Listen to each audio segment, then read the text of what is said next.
con cái sẽ không thấy được sự yêu thương mà thấy sự kiểm soát của cha mẹ. Đấy là điều chúng ta cần phải có sự bình đẳng, cần phải có sự không gian giữa chúng ta và con cái. Những hành động của chúng ta là giúp đỡ cho con cái hay là can thiệp vào con cái? Những cái sự cân bằng ở đây là gì? Cái sự sở hữu, cái sự can thiệp của chúng ta đối với những người khác, đó chính là nhân của khổ đau. Do vậy sự bám chấp gây ra khổ đau.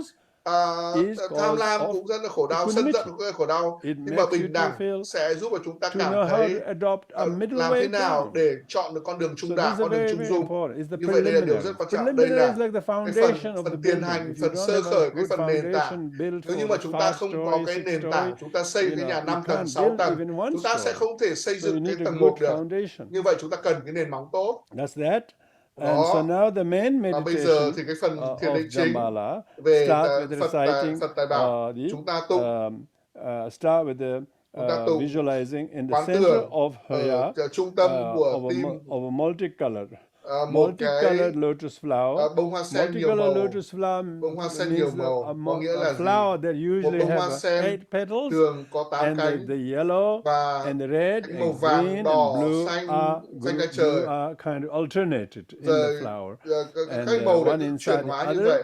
Cái này rồi cái kia. Blue is inside, red is inside the blue, red orange thì is màu inside đỏ, the green, trong màu xanh, and so when màu cam trong màu these xanh là four cây. colors are 4 cái màu như vậy alternated, thay then đổi it become nhau called và multicolor nó flower. trở nên rất là In đa any sắc. case, the 8 Trong bất cứ trường petal hợp lotus nào thì represent bông hoa relative sen 8 bodhicitta, cánh đại diện cho Bồ Đề Tâm tương with, đối. and then on top of Và that, you trên visualize đỉnh the của bông hoa mundis. sen chúng ta quán tưởng đến Yeah, viếng mặt mundis trăng. represent Viếng mặt ultimate trăng bodhicitta. tượng trưng cho Bồ Đề Tâm And tuyệt đối. at the center of Và this ở trung tâm của mundis viếng is mặt a trăng gold là color. một cái Gold means burnished màu yellow vàng sáng gold rực. color syllable Dzam. Trùng từ Dzam, is the trùng từ seed Dzam syllable. là trùng từ The gốc. seed syllable of Trùng từ gốc Dzambala của is Đức Phật Tài Dzam Bảo because Dzambala. initial Bởi is vì Ja. Gia, You know, initial is cái Ja, từ Gia, and so và so Ja means Gia có nghĩa là gì? Ja is J, okay, not Gia có nghĩa là DZ, okay. Some people think DZ is Sanskrit. There is no chứ không such phải a là DZ chữ in Sanskrit. DZ. Nó không phải là tiếng Just Phạn. J by itself. Chữ Di It is in Tibetan they have Ja ở and Tây Za. Tạng thì người ta nói là So chữ they Gia. interchangeably make Nó có mistakes. thể So thay there's đổi no nhưng mà nó DZ không thể nó tạo ra lỗi. Sanskrit. Trên There's thực only tế là tiếng Ja. Phạn thì chỉ có chữ Gia thôi. So J-A is the initial of Dzambala. Đó là chữ trùng từ gốc của chữ Dzambala. Dzambala. Is Dzam. Trùng từ gốc là chữ Because Dzam. consonant is Bởi Ja vì phú and âm là vowel chữ is Gia và So chữ therefore nguyên âm là chữ âm. J-A-M, yeah, seed J-A-M syllable tức Dzam, là G-A-M. which is standing upright, golden color. Light is issuing from these to permeate the interior and exterior of your body. Imagine the syllable Dzam radiate rays of light, and it illuminates your body as well as radiate from light radiates from your body. They purify all the negative deeds and the obscurations, accumulations, beginner's time, and dissolve and ripen the result. One's body becomes then transformed into emptiness.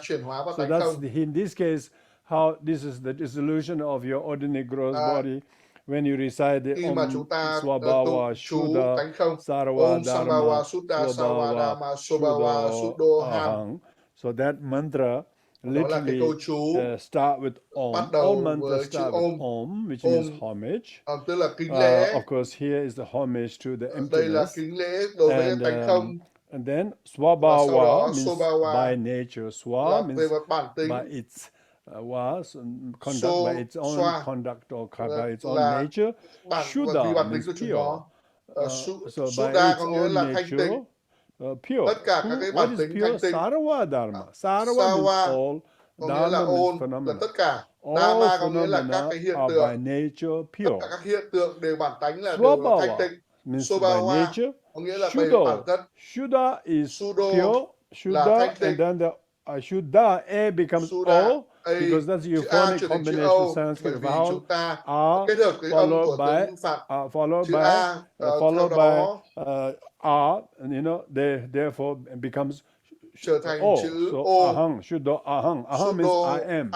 So I too am by nature pure. Bản thân của tôi cũng là thanh tịnh. All Như vậy là kính lễ tất cả các hiện tượng đều là thanh tịnh. Bản chất bản thân tôi cũng là thanh tịnh như ánh sáng. Điều có nghĩa là gì? Tôi giống như là ánh sáng, tôi là ánh sáng. Đây là điều rất là mạnh mẽ. Chúng ta không phải Jason or là Judy Jackson hay là or Judy Dimitri hay là or Dimitri Gabriel or hay là whatever it Gabriel, is. You're bất cứ not. một cái tên gì chúng ta không You're phải là just như vậy. merely labor. Chúng You ta chỉ là are tên, là chỉ là nhãn hiệu thôi. You are Chúng therefore to ta become Dzambala. You have trở to thành Phật Tài empty Bảo, chúng ta cần phải your thanh tịnh sense of me. tất cả So những that's cái why you cảm xúc về dissolve bản into thân của mình, emptiness. và chúng ta And hòa then tan vào tánh không. Your whole Và physical body, your cái thân character, thể vật your lý của chúng ills, ta, your tính sickness, cách your của chúng problem, ta, những cái vấn đề all của chúng ta, dissolve sức into khỏe của chúng ta, emptiness. ốm đau của chúng ta, tất cả Meditation đều hòa on tan vào tánh oneself không, và chúng ta into thiền định về emptiness. chính bản thân của So mình stay in vào that tánh state không, of và chúng ta ở trong trạng indescribable, thái như vậy, serene, trạng thái conscious rất là awareness tỉnh of giác the như vậy, awareness of no self. về không có That's a cái very gì gọi là important cái ngã, cái meditation. tôi cả.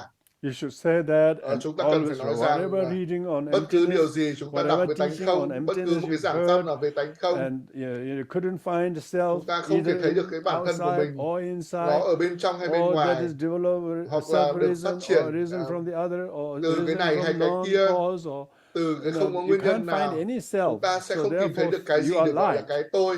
Đó chính Stay in đó that chúng ta ở meditation trong on trạng thái ánh emptiness sáng. Chúng ta ở for trong trạng at thái least thiền định như for vậy. however minutes you can, Trong bao nhiêu People phút talk tùy about theo chúng ta có doctrine, thể. people talk Chúng about ta nói về tài toàn Mahamudra. thiện, chúng Come ta nói on, về this đại is the tuấn, meditation đó là they are về talking thiền định. about. Đó là tất cả những về thiền định mà In họ nói đến. Sakya Lamde tradition, Nói we don't đến dòng truyền thừa use Sakya, bombastic terminology. chúng ta không sử dụng những cái thuật We ngữ just talk khủng khiếp about như vậy. emptiness, Chúng ta nói về tánh non-differentiation không, of nó samsara. sự So không each phân time biệt. you recite the mantra, you're Mỗi khi mà chúng meditating ta on the tụng chú, ultimate chúng view. ta thiền định So you về should enter về the cái quan meditative điểm tuyệt state of đối. emptiness and right view. So if Vậy this mantra is fairly long, the nếu như shortest mà mantra tâm is chú rất là dài thì có thể tâm You chú just ngắn say, chỉ là chữ A. everything is really nothing Mọi thứ whatsoever chẳng là from cái its gì own cả, bất side, cứ là cái other gì than merely hơn conceptually là labeled. sự With gọi that là in nhận mind, thức then về mặt nhãn you hiệu mà rest thôi. in that state of Chúng ta ở emptiness trong for a trạng thái while. tánh không như vậy trong This một is lúc, called và accumulation đây gọi of là wisdom. sự So tích now lũy you trí have tuệ. accumulated merit Và khi mà chúng ta by tích lũy được công meditating đức on the thông refuge, qua việc bodhicitta, for thiền định immeasurable, về quy now you have Bồ Đề meditated on Tâm, emptiness. tứ That's vô lượng tâm, accumulation of wisdom. và bây giờ Now chúng ta these two thiền định về tánh accumulation of không. merit Đó là on sự one end and thiền định wisdom on tích another lũy về removes the trí tuệ và two công đức, hindrances. và chúng ta loại bỏ tất cả Two những cái chướng ngại, obscurations. những cái trở ngại Afflictive của chúng ta, obscuration and những cognitive cái obscuration. nhận thức These trở two ngại are của chúng ta. allayed. As a Đó, result of that, kết quả của nó là now cái gì? Là bây giờ you are entitled to chúng be ta the có thể enlightened form of ở trong cái Dzambala. hình tướng giác ngộ của Đức So Phật Tài how Bảo does Dzambala Dzambala. appear? Vậy Đức Phật Tài From Bảo the xuất state hiện of như nào? emptiness, Từ trạng thái from the tánh state không, of emptiness of từ you. trạng thái There's tánh no không, you, chẳng có and cái gì gọi là cái in tôi cả. emptiness of you, the complete Và sự transformation chuyển of hóa hoàn syllable toàn của Dzam. trùng từ dăm, Syllable Dzam, trùng từ dăm rays of light hóa issue hiện out, trong hình absorb tướng back của Đức instantaneously. Phật Tài It Bảo màu vàng. appears, Nó xuất hiện gives rise to oneself in the form và of yellow có Dzambala. Now, trong this hình is tướng của Đức Dzambala. Phật Tài Bảo màu Dzambala, vàng. you have one Chúng face ta có and một two mặt, hands. hai tay. Your first right hand is Tay phải holding của a Ngài đang chỉ Bijapuraka. giữ Bảo Châu Như Ý. Bijapuraka is a kind of a fig kind of a fig. Nó giống như là quả sung. Fig, a kind of a, Nó giống kind như là of quả a sung, fruit, yeah? một loại quả. And in the left hand is holding a Và tay mongoose. trái thì Mongoose cầm is một cái con trồn. an animal. And then Con imagine trồn. that this Và hãy quan tưởng rằng mongoose con trồn causes the này rainfall of precious jewels. mang lại những cơn mưa của Bảo Châu Nguy Ký. Money, nó dồn rất là nhiều tiền, rất là nhiều tài sản, kiến thức và tất cả những điều mà chúng ta cần. Chúng ta con chuồn nó sẽ nhả ra tất cả những điều đó. Vomiting money for you. Nó gọi là nhả ra những cái tiền của chúng ta. Jewels and all the good things you need. Nó mang lại tất cả những cái điều tốt đẹp mà chúng ta mong muốn. Rất là dư thừa, rất là thịnh vượng. Khi mà chúng ta có giáo pháp tất cả mọi thứ đều có thể. Và hai chân của Ngài an trụ trên một chiếc bình bảo châu your lớn. leg, right, and left leg is pressing down in like half lotus chân phải thì mind Ngài of duỗi ra. conches and cowries, shells, and lotuses. So imagine that you are actually pressing on a treasure under which there are all these kind of things. Kho tàng. And one is adorned with a garland of blue Utpala flowers. So you are wearing a garland of Utpala flower. Utpala flower is a blue lily flowers. Giống như là and hoa lily màu precious xanh. jewelry. So this is Và những đồ yourself trang a yellow sức quý Dzambala. báu. And you don't see these kind of statues. There are Chúng ta Dzambala sẽ in không thấy được color, những tượng and của Đức Phật all Tài of Bảo the màu statues are vàng. golden Tất these days. cả So các the cái even tượng của flowers are Ngài đều màu golden, the vàng, face is kể cả golden, hoa cũng màu and so vàng, mặt on. cũng màu But vàng, in vân vân. case if the Nhưng statue trên is thực made tế out of trong clay or cái something, then nếu of như course you mà can have tượng làm bằng đất sét chẳng hạn, this kind of thì colorful những cái màu flowers, sắc như này blue của flowers and hoa, so màu on, the hoa precious xanh chẳng jewelry. hạn, rồi các cái trang sức So như vậy that sẽ is the rõ ràng. meditation of Thì yourself đó in the là cái form sự of thiền định Samaya của Sattva. chúng ta Samaya trong Sattva, Samaya means trong symbolic cái or thân tướng symbolic của being. Đức Symbolic being. You are symbolic Đức Dzambala. Bổn But we have to Tôn. invoke the Jhana Sattva. Chúng ta Jhana Sattva trong is Bổn the Tôn, wisdom being. So Bổn Tôn gọi là Bổn Tôn on thiền định forehead và is the Bổn Tôn Om. So you trí should tuệ. visualize white syllable Om at Chúng your ta cần quán forehead. tưởng là chủng từ That Om màu trắng represent ở all the trên Buddha's trán, holy tượng body, the trưng cho tất Virajana, cả the white color. thân On your của Đức throat is Đại Nhật Như Lai A, màu that trắng, represent all the và chữ Buddha's A ở speech cổ and the họng way tượng trưng cho Amitabha, khẩu because of của that Đức red Phật, color đó là A. màu đỏ của Đức A And Di then Đà. at your heart Và ở trong is trái the tim của chúng syllable ta là Hung, chủng từ represent the Hung, mind of all the tượng trưng Buddhas. cho tâm của And tất the cả blue chư Phật. color is Trong màu Akshobhya. xanh đó So là Đức Phật Virajana Asubhe. on the Đại Nhật forehead Như in the Lai ở form trên of syllable trán, Om, chủng từ Om màu trắng, Amitabha, Đức on Phật the A Di form of Đà, syllable chủng từ A A as in màu your throat đỏ chakra, ở cổ họng, and sạc cổ họng, Akshobhya, the blue và Đức Buddha, Phật in the form of Asubhe syllable Hung ở chủng từ at Hung, your three ở chakra ba cái centers, luân xa của chúng ta, forehead and throat trán, and cổ heart họng và chakra. trái tim của chúng ta. And so Và in the do vậy, center of ở trung center tâm of the của yellow Dzambala's syllable Dzam, chủng in từ the Dăm heart của Đức is Phật Tài syllable Bảo màu Hung. vàng, chủng từ Hung, Syllable Hung, yeah? chủng từ And Hung, syllable Dzam rather, Dzam. Om Ahung plus Dzam, Om because Ahung và Dzam is chủng the từ seed Dăm. syllable. Chủng từ Dăm là chủng từ gốc. From the heart, syllable Dzam, light rays shine từ from, tim, invoking chủng từ all Dăm, the Buddhas and tỏa Bodhisattvas sáng và from the thỉnh mời tất natural cả chư abode, Phật, means chư Bồ Tát universe, everywhere. ở tất cả mọi Because nơi, Dharmakaya, bởi Dharmadhatu vì is Pháp everywhere. thân ở khắp mọi And nơi. so Do vậy, instantly ngay the lập yellow tức Dzambala là wisdom being is Đức invoked. Phật And Tài when the Bảo wisdom being is Dzambala invoked, màu you say vàng Om được thỉnh mời và chúng ta Vajrasamanja. tụng Om And then is Vajrasamanja. Ja Ra Hum Hum Vam Bam Ho. Hu. You have to say the mantra Chúng ta Ja. tụng chú Ja is Ra, means hook, nghĩa and là Hung is là rope, kết nối. Hum có and nghĩa là cái sợi Vam dây, is chain, Bam là Ho cái is chuỗi, bell. và So cái you hô do là those four cái thắt gestures, lưng. Ja Hung Bam Ho. Ra As Hum soon as Bam you Hu. do that, Khi mà chúng ta then làm như the vậy wisdom being thì appears các trí before tuệ you. tôn, Yeah, wisdom trí being tuệ appears tôn before you. xuất hiện ở trên chúng ta. And then when you say Za Hung Bamo, Khi it chúng ta absorbs tụng into Ra you. Hum Bam So nó that these xuất two, the hấp thu vào cơ symbolic thể của being chúng Samaya ta. Sattva and Jnana Sattva, wisdom being they Các fuse trí tuệ into tôn, one. thể nguyện tôn và So now these two thiền has định tôn fused. Now có next xuất hiện. one is Và tiếp theo, you are going to invoke the initiating deities. và chúng ta Once again, light thỉnh mời rays Bổn shine Tôn Quán Đảnh. from the Tiếp syllable theo Jam là and ánh Hung. sáng xuất phát Invoke từ chủng this từ time Dung, five initiating deities. và thỉnh mời Five 5 initiating vị deities Phật are five cảnh, Buddhas, along with 5 their đại retinues. diện của All of 5 them are invoked. cùng Once again, say với Om tăng đoàn của họ. Vajrasamanja. Chúng ta tụng And Om then you Vajrasamanja, join your hands at the và chúng heart ta and chắp tay ở trước ngực của chúng request ta. Om Ta thỉnh Avishinjatu Om Mam Abhisinga Punam Sarvatathagata, which Sarvatathagata. literally means Nó nghĩa là please gì? bestow upon Xin me hãy ban quán the đảnh cho con. empowerment of all the Tathagatas. So Xin hãy you are ban quán đảnh của tất requesting cả this các vị time, Như Lai cho con. you are a unified form of symbolic and wisdom being Dzambala, requesting now to the five Buddhas to chúng ta give the thỉnh mời 5 vị empowerment. Phật quán đảnh. And Hãy cho as phép you made chúng the con ban quán đảnh cho chúng supplication, con về Phật the Tài Bảo. deities then reply to Và khi you đó by thì saying, Đức Om Phật Vajibhava Avishinja Đức Hung. Bổn Tôn Quán Đảnh tuyên So bố rằng means là Om we Vajrava, give you Om the Vajibhava adamantine nature thì empowerment. ta trao truyền quán đảnh Vajribhava cho means các con. adamantine nature, means Truyền indestructible quán đảnh nature. những cái bản tính Avishinja không thể means phá hủy được. imparting the empowerment Trao cái into quán đảnh cho you. con. So Do vậy, Om at the beginning, Hung at the end, Om and in the middle all the và mantras. Hum ở cuối So cùng. with that in mind, rings the Với cái bell, tâm thức như vậy, and then chúng ta rung imagine that chuông he bestowed the và empowerment to you. các Imagine he pours water over your head, and the ban quán water đảnh của chúng completely ta, đổ fills nước your trên body đầu của chúng ta, and tràn purify vào thân all của the chúng ta impurities. và tịnh hóa tất cả những mọi cái The ám chướng overflowing water và from những your cái dòng nước crown chảy trên đỉnh đầu của chúng ta now turns into và water overflowing from your crown, thành become a nước Ratna Sambhava. Ratna và trở Sambhava is thành the lord of the family of Dzambala. Every Vajrayana sadhana các vị Phật bảo deity sinh has